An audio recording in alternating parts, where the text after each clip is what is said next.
Jay, how would you assess last year's pass rush? Would you categorize it as missed opportunities, and what has been done to finish those opportunities this year? Yeah, so I think we did miss some opportunities. I do think, there were some times towards the middle of the season, towards the end of the season, where we had to, manage the defensive line in such a way that maybe limited their ability on normal downs to rush the passer, right? We were concerned about some things in the back seven. And so I think now that we feel stronger back there, I do think we've got some kids that have real edge pass rush. I think Taurean has been really good so far. So I think as the coverage is we feel more better about the coverage. I think we'll allow those kids to rush the passer more. And I think, those three kids were great players. They understood what we had to ask them to do some. And so, yeah, I think there were some missed opportunities. I think there were some schematic adjustments we had to make that I don't think we'll have to do anymore. We'll go front row on the left side to Tony and then Mark. Coach, obviously you and your unit go against him the most every day. So Marcel Reed, what have you seen from him? What are some challenges he presents to a defense, and how does his development look? Yeah, I think the team believes in Marcel. I think our kids have a lot of faith in him. I think the thing that I've seen as a coach and talking to my guys back there is I think the decision making is really I don't want to say improved. Colin knows that way better than I do, but I think it's faster decisions. And look, he's hard to defend. He runs like a running back and throws like a really good quarterback. So I think he's improved a lot as a leader. I think he's improved a lot as a leader of our team, and I think we're all pretty excited about him. We'll stay on that front row to Mark and then Alex. Jay, you were talking about some of the schematic adjustments you had to make. One of the most obvious things to the untrained eye is that the defensive ends are a lot lighter this year. Are you guys looking more for speed to kind of cut off the edge, or is that just kind of how the way it worked out as opposed to last year? I think some of it is the way it worked out. I think some of it is look, no one said Shamar Stewart, we didn't think he could play on the edge, right? So I think part of it was, kind of how it played out. And then also I think as this league evolves and as college football evolves, you start to say, what do we need more of out of this position? And I do think the ability to play in space and play on the edge, what we're asking those guys to do now is a little bit different. And I think it's been good for us. We'll go second row on the left side to Alex and then Olin. Had a couple of questions. Just first, with Marcus Ratcliffe, we talked with him last week about just the changes he made to his body. Just how do you think that might impact the way he's able to play this season? Yeah, I think the job Tommy and that group and his group has done with our kids has been really special. I think Marcus is a great example.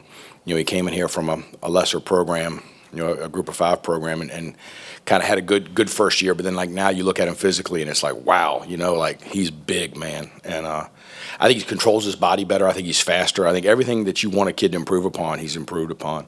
And I think it's going to allow him to do more in our defense. I think we've got some pretty cool things with him we can do that are going to help us a lot. Yeah.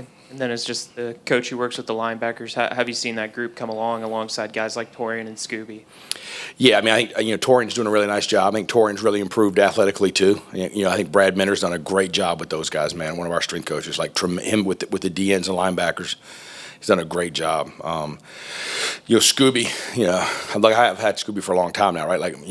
He came over to the house, my wife and my daughter, man, look at this guy. He's busy, he's bigger, but the kid at linebacker who I think has really impressed all of us so far is Jordan Lockhart. He's just doing a tremendous job. He's worked his tail off. And, I think he's got a really, really bright future, man. He's going to be a really good player. So, Damien's doing a nice job. Noah McHale's really coming along as a freshman. I think we feel pretty good about that group. We'll go second row on the right side to Olin and then Tyler. Jay, I still want to talk about linebackers a little bit. So, obviously you have, like you mentioned, a lot of experience, background with Scooby, and, Taurean's been a 2-year starter already. But as you see those guys progress and as you look at what their performance last year and everything, are there any specific areas that you say, yeah, guys, you're really good, but I need you to be better here, and this is how you do it? Yeah, I think if Taurean and Scooby were standing right here, I don't think they would ever say we've ever said man, we're good enough at anything. So I think that's kind of how that group's built. It's kind of how I'm built. I think we're trying to get better at everything. I do think coverage-wise, there are some things that we're asking them to do and that they've improved upon a lot. And then I think the second thing is like point of attack tackling. I think it got better during the season last year, but I think, in this league, if we get the ball delivered to one of those two, the ball's got to get knocked down. And I think, that's kind of been our point of focus is if the ball gets to us, if we're the unblocked defender, if we're the extra defender, and the ball gets to us with those two kids, we've got to get it knocked. It's got to be 100%. And I think that's been the kind of message for those kids this spring and summer. We'll go fourth row on the left side to Tyler and then Travis. Jay, what's the biggest difference overall on the defense you've seen now here at the beginning of fall camp as opposed to last year, especially with the way, Mike Elko had kind of said, there needed to be changes? I think our young men have done a great job of like acknowledging that we didn't do some things really well, and coaches too. Okay, and so it was like, okay, look, we need to fix some things, and I do think another year. We started the season last year with hardly any kids that had ever really played together, and so I think now they've had a year to play together. I think the communication is better. I think the pre-snap communication and pre-snap adjustments are better. And so. I just think like the overall knowledge base has improved a ton, and I think because of that we're able to do a little more, and I think now they understand like some of the coaching points that maybe went over their heads a little bit a year ago. I think now are hitting home. So yeah, I feel really good about like our players that have played, right? Our veteran play, even though Marcus Ratcliffe isn't a very old kid, right? He's a veteran player to me. So those kids understanding what we want from them and how disguises and how pre-snap looks and pre-snap communication matter. And I think that's going to pay off a lot. We'll go front row on the right side to Travis and then Carter. How much of an instant impact can Marco Jones have on the season this year? I say it's practice 5. He is a super talented kid. That was pretty obvious. Look, we were recruiting him was a knife fight, right? You had to go get him, right? And so I think, I think we knew what we were getting, and we're very happy with him. He's a really bright kid. So I think every day he gets better, every day he improves. He's in a group with some really good players, but I do think the future for him is really, really bright. I think ask me that question like week 6. But I do think he's going to play and contribute this year. How much it is, we'll see. We'll go second row on the right side to Carter and then Cease.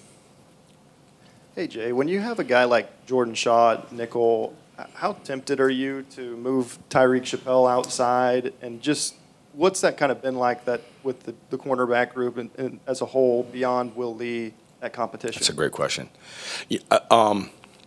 Tyreek is a tremendous football player. He's smart. He can do a lot. He could easily go play corner. Losing him last year was a blow to us. So I think him back, he can go play corner. He's rotated in and out of nickel and corner this camp. So I don't think Jordan Peterson and BGA have done a great job with those two groups. I think Jordan Shaw's really come along. I think Bravion Rogers is having a really good camp. So I think that that nickel position has become a strength. I think the corners have improved a ton, not just Will. I think Dez is having a really good camp. I think Julio's having a really good camp. So I think we've created a lot of competition over there, right? And so they know they better come every day in practice, or you're going to get passed up. And I think that's when you have improvement. So I love Jordan Shaw. Man, he's smart, good player. We'll go front row on the left side to Cease and then Chip. Piggybacking off that question, when Chappell went down last year, was just the fact is maybe you didn't have enough talent and depth in the secondary? I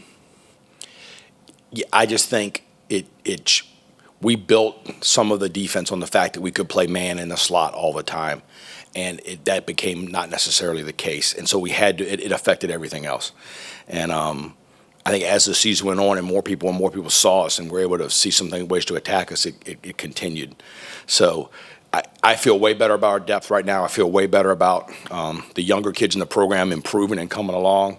So I think in that back 5, I think that there's going to be a pretty good improvement. Do you set goals for your defense, any kind of goals at all, like for a season? Yes, every day, every week, every month, every season? Yeah, every day. We'll go to the back row on the right side to Chip and then Mark. How have the dynamics changed, if at all, in practice with Coach Elko having maybe a more hands-on approach? I don't think practice has changed. I really don't think it's changed a whole lot, to be honest with you. Mike was very involved a year ago. He's probably more involved now. I think he's way more comfortable with how he's involved now. But practice-wise, I don't think it's changed a ton at all, honestly. Yeah. Games, I think it'll change more. We'll go front row on the left side to Mark. Jay, you've got 3 veterans at defensive tackle, and then you've got a lot of youth. What have you seen from Evans and the 3 freshmen that maybe make you feel a little bit more comfortable with what you got there? Yeah, we were really – I remember watching Chase Sims' film when I first got here and being like, man, this kid's as good as any D tackle we've watched, and going to recruit him, and Sean and Tony did a good job recruiting him, and all of a sudden he had a hold on at the end when everybody wanted him. Landon Rink's been awesome. I think DJ Sanders has as much upside as any kid in this program. So I think the three young D tackles are going to be really good players, and I think every day they get better. Right? We see that group just continuing to rise. And Evans has been. I think his last couple of days he's been really good. I think he's improved a ton. So I think we're very comfortable with those 4 kids. Obviously, the 3 veterans are guys we trust and believe in, and that are really good players. So I think we're in a really good situation there, and I think that's going to become a strength of ours. And I do think, week 3, week 4, week 5, it starts to get into the season. You're going to see those young kids, I think, be able to play more and more and more as they get more comfortable. Alrighty, looks like that's all we have. Thank you, Coach. Yes, ma'am. Thank you.